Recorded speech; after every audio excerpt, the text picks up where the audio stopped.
para din sa isang misyon. Tinawag siya sa isang misyon. Dito sa second reading, parang tawag din to, although ibang pagtawag, tinawag tayo ng Diyos. Sabi nga dito, pinili, He chose us bago sa foundation of the world. Parang pinili na pala tayo. So may pagtawag din sa atin. Sa pamamagitan ni Kristo, naging anak tayo. So may pagtawag. Marami pa yung connection. May sa akin din. Kasi po, Father.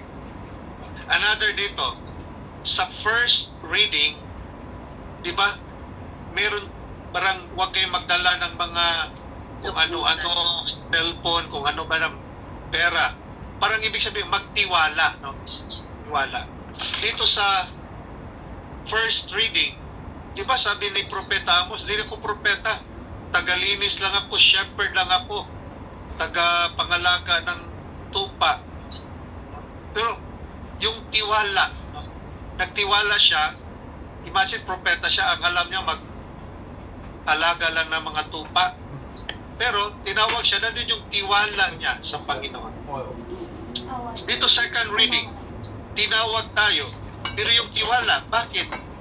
Dahil kay Kristo, He shed His blood, para yung garantiya na tinawag tayo, dahil mahal nga tayo ng Diyos.